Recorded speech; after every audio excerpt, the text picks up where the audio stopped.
Okay, erstmal super schön, dass ihr alle hier seid. Vielen, vielen lieben Dank. I'm so happy to see this morning, before the workout started, I thought, oh my God, nobody's coming. Es war 5 Minuten vor der Zeit and there was nobody here. Also, außer 3 Leute. Okay, but I'm so happy to see you all. Wir machen eine schöne Mischung von Deutsch und Englisch, wie es in meiner Art, wie ihr weißt schon. Ich rede auf Englisch und dann wird Kathi und Noah hier auf Deutsch reden. Einmal Kathi und Noah vorstellen. So, I want to tell you guys, I normally have never been somebody to mentor anybody. I have friends, they are professionals in the industry, and they have told me, Tina, you need to do some mentoring, you need to mentor other coaches, and the idea has never really interested me, to be honest with you. And then I met these two, and and they are so curious and so open and so self-reflective, and they have really examined themselves and everything that they have learned, and the questions that they ask me, so many questions, and such insightful questions, and the things that I have taught them since I have met them, and how they have taken it on for themselves, and how they have related it into their lives, and applied it into their lives has been really inspirational. So I am super excited that they will present part of this presentation with me, this lecture with me. So I'm looking very forward to it. We're going to start off with, well, we've been here for 10 years, as you know, and we're going to start off with my story, how we went from CrossFit to Kraftletics, and then these two and I will talk about some common misconceptions in the fitness industry and address some of those things. Okay, so hello, I'm Tina, for those of you who don't know me. So I am originally from Canada, and my first love is volleyball, and I still play in Cologne now for a team. Sports in Germany is completely different from Canada, and I was very competitive, except I wasn't naturally talented. I am not a naturally talented athlete. I had to work very hard to get to where I am now, and I spent a lot of time in the gym doing strength and conditioning because I want to be faster than everybody, I want to jump higher than everybody, and I want to outwork anybody on that court. And so that started my love of strength and conditioning and athletic training. By the time I got to university, the opportunities were no longer there for me. I couldn't play competitive volleyball anymore in Canada, and so I was looking for a new sport. And I ended up finding CrossFit. When I started CrossFit, I thought this is the most amazing thing I had ever experienced in my life. I did not know how strong I could be. I had a natural affinity for weightlifting, and I ended up finishing my studies in Paris, where I met a lot of other people who did CrossFit across Europe, which brought me here to Cologne. And I met Michael, my business partner, he's in the back, and he convinced me that we should open up a gym here in Cologne, because 10 years ago, I know CrossFit is all the rage right now, all over Europe, but 10 years ago, there was only 5 CrossFit gyms or so in Germany. We were like a little crew. And I thought, okay, let's bring this American, Canadian thing and bring this to Germany, because there was nothing like it at the time. And you can see here from the photos what kind of atmosphere we had. This is in this hall where you are sitting right now, okay? These were the vibes. This was the atmosphere. And you have to know that well, you can see, I'm Asian, and my parents, my mother particularly, is a typical tiger mom. I don't know if you know the term. Let's just say that I was very, very strictly raised. Additionally, all of the training that I had had throughout my life, for some reason, I was coached by ex-military, cops.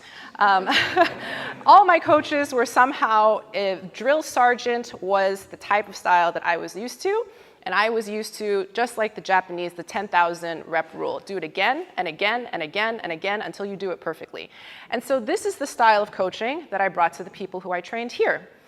And despite being so particular and despite being so adamant on people doing things well and correctly, during the time when we were a CrossFit gym, there were many people who ended up getting injured. I myself was constantly injured. So hip pain, back pain, shoulder pain, you name it, I had it. And I didn't really understand why. And so this was the first moment where as a coach you're thinking, what the heck? I'm doing everything that I could. I was doing all kinds of mobility exercises. I've done every type of yoga underneath the sun, right? And so I ended up meeting this dude right here. His name is Lars Linhart, and he is my mentor. He's written a few books, if you're interested. The books are, and do a little free promotion for my mentor. His books are at the front and you can read them. He's the one who coined the term Neuro-Athletik. And when I met him, he turned everything that I knew about training upside down, sideways. I thought that everything that I had been doing until now was wrong. And this is why I've been having all of these problems. And so I thought, you know what? I need to know everything that Lars knows. I want to do the exact education as him. And I had the honor then of meeting a lot of people within his circle as well while I was doing this education. And one of his athletes is Per Mertesacker. Some of you will know him. And I had the honor of meeting him as well, and he was trained by Lars for many, many years in his career. And I think one of the greatest reasons why he was so, his longevity in the sport was so good. And now he has brought Neuroathletik to Arsenal London, where he is currently working. One of Lars's other athletes is Jan-Ingwer Kausner-Brache, and he has also brought Neuroathletik to the women's German national team, as well as the junior DFB academy. So Neuroathletik has become a lot more prevalent now, and so back then is where my journey began. And along my journey, I had a lot of other what the heck moments as I was learning all of this applied neurology. And one of them is this guy right here. When I first met Niels, he was 24 years old, a multi-sport athlete. He was one of those people who was great at everything he tried. He was a wakeboarder, he was great at playing volleyball, but also at weightlifting, at CrossFit. He did everything. But Niels had a very serious problem. Niels had very high blood pressure. So his resting blood pressure was around 150 over 100, and high blood pressure is considered 140 over 100. While he was training and after his training, it would go up to 180 over 110. How is that possible? Niels didn't drink. He took care of his nutrition. He logged everything for me. He is a diligent athlete who recorded everything for me. And he didn't actually admit this to me until a couple years of training with us.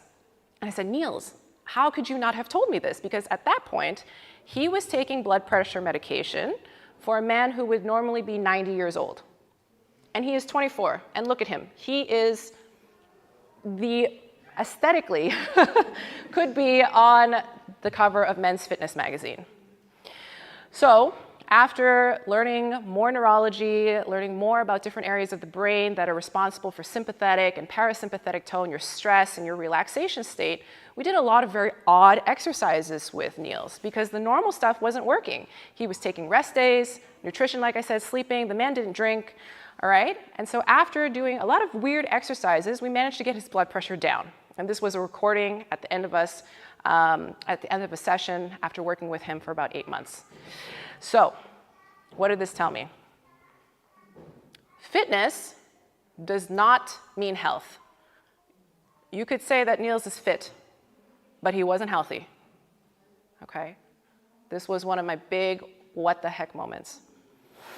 Another what the heck moment I had, I call it a failure in transfer. I, with 17 of our members here, went on a field trip. We went to Langenfeld, and we decided to give wakeboarding, water skiing a try, okay? And these are my members.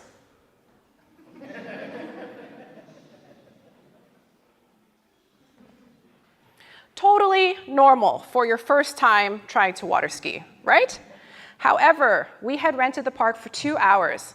After 2 hours of the 17 members that came with me, only 2 of them managed to do an entire round. And I thought, why? Why? They had all been coming to my gym for about 2 years. They were doing better at squats, at weightlifting. They were more coordinated in the way that I thought that they should be coordinated. And then we go out into the wild, we go out into the real world, and I realized that none of the stuff that we were doing in the gym actually transferred into athleticism. And because if you think about water skiing, it's very simple. The instructions are sit in a quarter squat, arms straight, don't move. The thing is going to pull you around. That's all you have to do, actually. So I thought, I am the worst coach on the planet, and I'm a failure at my job. So what did I learn? Doing typical gym exercises does not make you more athletic. Another what the heck moment I had. Let's just take a look at these very typical gym exercises, okay, that have become very popular. You see it all over social media, etc. I think this Monster Band, the company who made this Monster Band, has made so much money. But if you compare it to real life movements, this is my mommy and daddy. Squatting. Taking a phone call, yes. Hausschleppen, house shoes. Okay, that's my mother on the street. This is my dad on his boat. He doesn't look anything like these people here. And if you look at elite athletes, top of the top, okay, what kind of knee angle is this? Ankle position is that? How many times in conventional fitness have people told you, die Knie sollten nie über die Zehenspitzen sein? If you play volleyball, I promise you, it's going to get there, okay? The same thing with these athletes. Look at all these angles and all of the duress that they need to be under. If you don't practice them, then your joints are going to be weak in those positions. The same thing with upper body exercises. These are some typical upper body exercises that you know of at the gym, but nothing like reality. I don't know if you've ever held a baby and tried to feed the baby for 20 minutes. Your bicep is going to get a cramp, and you're going to get, I did it for my nephew. Or if you've ever held a mattress, that is the most awkward, uncomfortable thing to carry up the stairs. Your face is pressed against it. You can't see anything, okay? And the same thing with elite sports. Look at this shoulder angle, okay? Look at this. He has to do a single arm bench press pretty much, hold the ball at the same time, run, and look for stuff. So, there's a great guy on Instagram. I'm going to plug it now. It's called Beard the Best You Can Be because he has a great beard. And he makes funny videos of if we actually moved in real life according to the fitness industry. We wouldn't just sit down like this.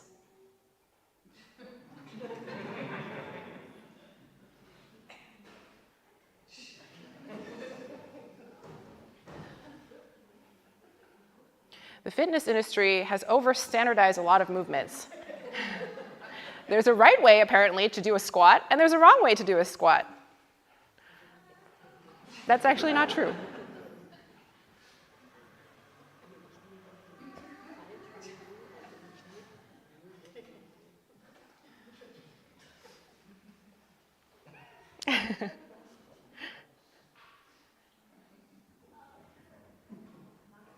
All right.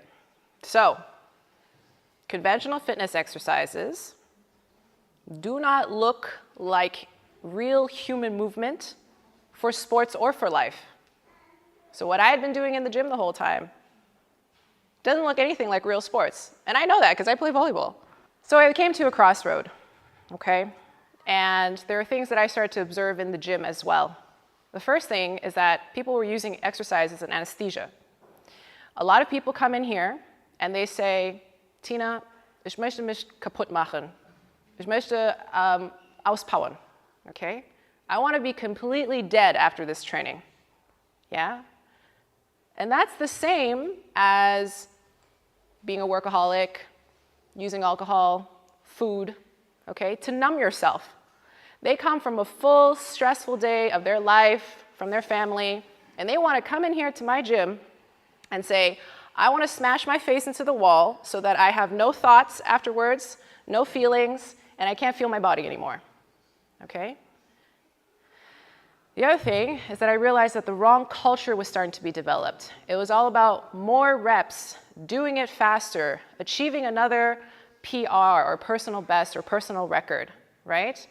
And everything was about achieving these results and not necessarily moving better, feeling your body better. I was trying to hold people back, but because of the type of training I was doing, the way I'd set it up at the gym, I had created the wrong kind of culture and not the kind of culture that I wanted. And the last thing is that there is a lack of play. I, as I told you, loved volleyball first, right? So having a ball, chasing a ball, playing, bouncing is way more fun for me than running in a straight line for no reason, okay? That's why I don't jog. I've always had balls here at the gym. And during that time, I've never seen anybody pick up a ball, play with it, or as adults, we have also forgotten how to play with each other, how to engage and wrestle and do things with each other, right? And play, as we know, is such a huge component for healthy brains. So I felt like I had met Morpheus, and I was like, and he said, Tina, do you want to take the red pill or the blue pill? And of course, you guys know what I decided was to reconceptualize the whole training concept here. I had a lot of aha moments though. So for all of those what the heck moments, I had a lot of aha moments. And these aha moments really opened up my perspective, and I'm going to share some of them with you now. Because if I had stopped the presentation there, it would be rather depressing, no? This is Dr. Daniel Amen. And I just re-uploaded this picture actually. This video has gotten 19 million views. And I highly recommend that you go watch his TED Talk. He is a great speaker. He and his team have done brain scans of over 83,000 people, okay? That's a huge sample size. And he is a clinical psychologist, and he treats his patients, and him and his team have done brain scans on these patients. And what did he find? That if you have two people with depression, and on the questionnaire, they present as identical, they answer all the questions identically as to their symptoms for depression. And then you put them into the machine and you scan their brains. These two people have actually completely different levels of brain activity. So one would need a drug that would bring up their brain activity. Another one would need a drug that would bring down their brain activity because it's overactive, okay? So what does that mean? He proposes that we are treating people, giving people drugs without actually seeing their brain activity. Now, that means that exercises are also like drugs, okay? You need the right one in the right amount based on brain function. And how do we know this? Because if we both did the same workout program, that doesn't necessarily mean you will get the same benefits as I get. And I know that because I trained hundreds of people and I did testing on them. The same thing with nutrition, the same thing with rehabilitation programs. If every single program worked for every single person, we wouldn't have problems. Nobody would be sick. You would all rehabilitate perfectly from all of your injuries. Every single diet would work, but that's simply not the case because we have unique nervous systems. So during the years, I also worked with many different kinds of people, from average people to, Frank, that's me. Average people, some people who have endured brain injuries and have lost motor function of some of their limbs. I have worked with the elderly. This is the best way to get elderly people to do breathing exercises. I've worked with youth, teenagers who are just getting into their bodies, and I've worked with elite athletes. And what I found out was that when working with the most compromised people, all of these people came to me with some kind of brain injury. I learned what the essentials for good movement are. And I tell you, it's not squats and it's not push-ups, okay? And it was working with the most compromised people, the people who were trying to get back on the field from a concussion, the people who had had a stroke, that I learned what the essentials for movement are. And we're going to talk about that now. So what does good movement actually depend on? We have to understand how the nervous system works. And you know, some people have said, Tina, is this too complicated for the audience? Do you need to tell people all of this stuff? And for me, in order for you to have agency, to make good decisions about your body, I think you need to understand how your nervous system works. I think you need to understand how movement works. And so what does the nervous system actually do? It takes in sensory information, whether that's from your environment or from your own body. It integrates all of this information. A processing happens in your brain. And then there is a relative motor output. Gewünscht oder ungewünschte outputs. Okay? Everything is a result of this process, whether you like it or not. Things like coordination, things like balance, strength output, flexibility, Beweglichkeit, and pain is also an output. So where do we get all of this sensory information from? If you imagine, we actually have a satellite, or a GPS. We have a movement GPS, and we get information from different satellites. Our body gets information from different satellites. One of the first satellites is your visual system. The second satellite would be your vestibular system, your Gleichgewichtssystem, your inner ear, these canals. If any of you have ever had a Kristall die gelöst wird, this is the most terrible feeling on the planet, and then you get vertigo. And then the last satellite is your proprioceptive system. What you normally, if you close your eyes now, you know where your feet, your hands, your arms are generally, okay, if you're a healthy person, and this is your proprioceptive system. So we are going to, I'm going to show you how this works because it seems very abstract. We're going to do an exercise now. So, bitte eure Schuhe ausziehen.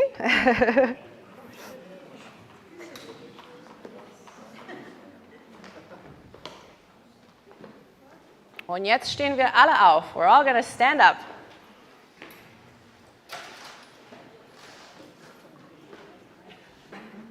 Okay, so options, all right? Entweder ihr steht mit einem Fuß vor den anderen, okay? Wenn das zu schwierig ist, dann die Füße bitte ein bisschen versetzen. I don't want you to fall over immediately, okay? Wenn das für dich sehr leicht ist, dann einen Fuß wegheben und stehst du auf ein Bein, okay? Ansonsten ein Fuß vor den anderen, ein bisschen versetzt, wenn nötig. Und jetzt eure Blick geradeaus fixieren. Also optimalerweise nicht auf eine Person, die bewegt, okay? So, on a point, ein visueller Fixpunkt finden. Gut. Und versuch jetzt zu beobachten, wie stabil bin ich, okay? Und jetzt, wir tauschen die Füßeposition. Oder stehst du jetzt auf dein anderer Fuß? Okay. Gut. Okay, wir stehen nochmal auf den ersten. Oder mit die erste Fußposition. Okay, find erst deine Balance. Wenn du dich bereit fühlst, deine Augen zu.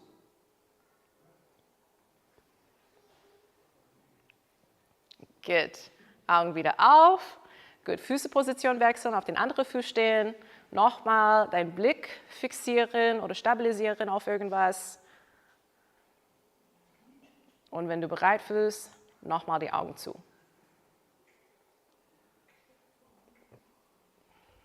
Good. Okay, Augen wieder auf. Ihr bleibt stehen, bitte. So, you have 3 satellites, like I said. I told you that balance is an output. You get information from all 3 satellites. If information from all 3 satellites are good, balance is good. We take out one satellite. We take out your visual system. You close your eyes. You have 2 satellites left. Okay? The feedback from your foot, proprioceptive system, and your Gleichgewichtssystem inside of your ear, which tells you where you are in relation to gravity. So if you take away the visual satellite, most of you, the balance got worse, right? All movement, all outputs depend on these 3 satellites. And vision is one of them that we really overlook. And so vision, okay, is super important for sports, okay? Most of it has to do with visual processing. And the speed of this visual processing.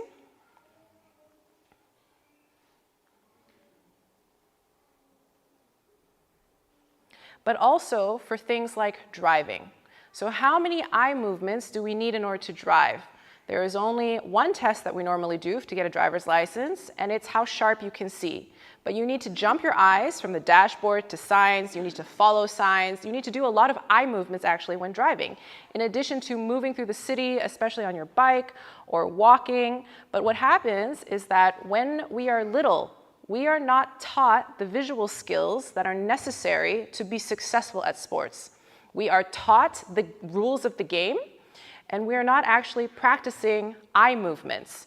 And as we get older, we go into school and we start to sit, okay? Which is why I'm having you stand. And your eye movements have less movement now, right? And what happens when your eyes don't practice moving? They don't practice following objects. Do you think this girl is going to catch this ball anytime soon? So then what happens? People develop an aversion to ball sports, and they choose sports where they do not need to move their eyes that much, where they do not need to move in space that much. They choose sports like regular fitness exercises or jogging, for example, and then you start to develop things like headaches, neck tension, okay? All right, so we're going to do some more visual exercises now. So, wenn du möchtest, entweder ein Fuß vor den anderen, nochmal, oder wenn du das schaffst, dann auf einen Fuß stehen, okay? Wir gucken geradeaus jetzt und wir testen verschiedene Augenpositionen. Guckst du jetzt bitte mit deinem Blick nach links, okay? Einfach nach links gucken, die Nase zeigt geradeaus, okay? Und jetzt den Blick nach rechts halten. Nase zeigt geradeaus, nur den Blick, okay? Jetzt gucken wir nach oben und gucken wir nach unten. Good. Okay, ein bisschen ausschütteln. So, for many of you, you recognize that there are some eye positions where your balance is a little bit compromised. Imagine when you're running, every single step is a single-legged stance and you look up at a volleyball. Is your balance good? No. Okay, so now we're going to try some eye movements. So, you're just going to look at one finger and follow your finger to the left and follow your finger to the right. Okay? And try to observe, do I feel super stable or not? Okay? And up and down. Good. Okay, and rest. So imagine you're following a ball, you're following a car, okay? You're following a sign with your eyes. Optimally, you are rock solid stable with every single eye position, every single eye movement, okay? Now the vestibular system. When we are babies, everybody do this. Wippen. Wir wippen jetzt ein bisschen. This is the first thing that babies do. And then the next thing, okay, is turning. Everybody turn a little bit. This is a huge milestone in baby development. Okay, you guys can stop. And as children, we play a lot in order to develop these organisms, these organs, these vestibular organs. And again, we have kids then sit down into schools, and when we enter the workforce, we're also sitting a lot. We start to lose out on all of these diverse rolling positions and bouncing, and we also choose sports like stationary biking, or these sports where the head is not moving at all, okay? And then our balance starts to go. Yeah, where does balance come from? I told you, it comes from all three of those satellites, not just your feet, okay? And you develop things like vertigo, dizziness. People who have vestibular problems also die fühlen sich ungeerdet, because your vestibular system tells you your relation to gravity, to the ground. And when you have vestibular deficits, you can develop things like anxiety, worried thoughts, etc. And the more we let this go on, okay, the worse our balance becomes. We start to feel a little bit insecure when going downhill, going downstairs, and then we start to reduce the different types of sports that we're doing. And then we're more likely to fall. And we know that in old age, one of the highest risks of all-cause mortality, okay, when dying for any reason, increases when we fall in old age, which is why we need to do exercises that include head movements. Okay, so we're going to do a few of those right now, okay? Entweder auf ein Bein stehen oder nochmal ein Fuß vor den anderen. Und Blick geradeaus fixieren. Und jetzt Kopf zu einer Seite neigen. Jetzt bewegen wir die Flüssigkeit in unsere innere Ohr, okay? Und jetzt neigen wir unseren Kopf zu einer anderen Seite. And this tells you how good, wie gut kommuniziert mein Gleichgewichtssystem mit meinem Gehirn und mit meinen Muskeln. Und jetzt stehen wir wieder gerade, okay? Und jetzt Nase oben links zeigen an die Decke. So nose up at the sky, okay? Oben rechts jetzt. We're going to go to the right. Uff. Unten links. Oh boy, oh boy. Unten rechts jetzt. Super wichtig für Fußball in den Positionen, in Kopfpositionen. Und jetzt einfach links gucken. Einfach rechts gucken. Gut. Und wieder gerade. Jetzt dürft ihr hinsetzen.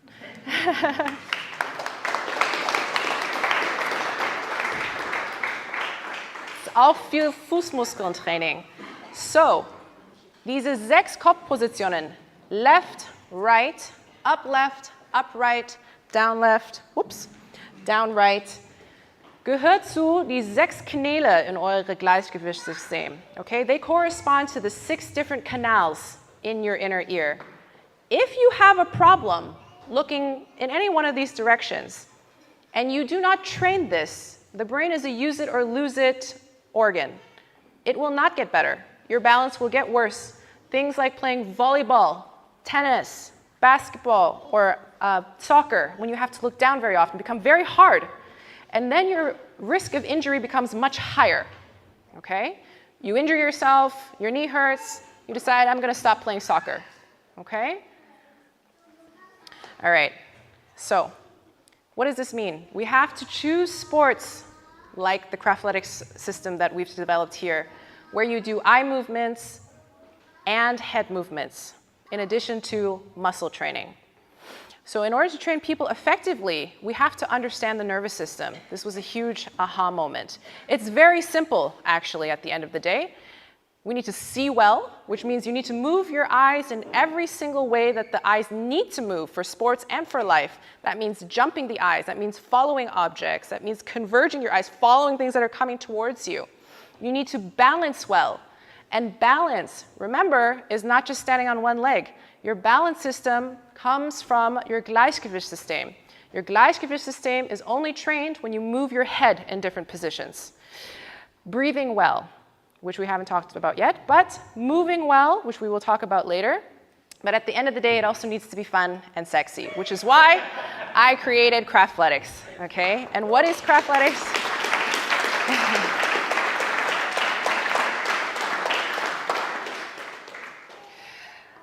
Kraftletics is a modern and integrated group training system. I could have stuck to private training. Why did I choose group training? Because the goal is longevity in life and in sports, Langlebigkeit. And longevity also has to do with social interaction. Social interaction, teamwork, practicing empathy for one another is a huge component to longevity as well, which is why Gruppentraining or group training is what I decided to go with. So, that means that the training involves eye movements. It involves moving in space. It involves interacting with each other. So if you've done the training here, you know, wir trainieren miteinander, nicht nur nebeneinander. Okay? You always have to work with somebody. And that's because the stimulus is different. You have to react to people. You have to move in space. And you have to be nice to each other. Okay? Which is very important. For society as a whole. Is that all? No. There's more to longevity than just training, okay? Which is why I also created something called the Every Body Project. And the Every Body Project is a series of workshops and blogs and articles on everything surrounding and supporting training. Sleep, nutrition, pain management, etc. And Noah and Katty are going to talk about a few of these topics in a little bit.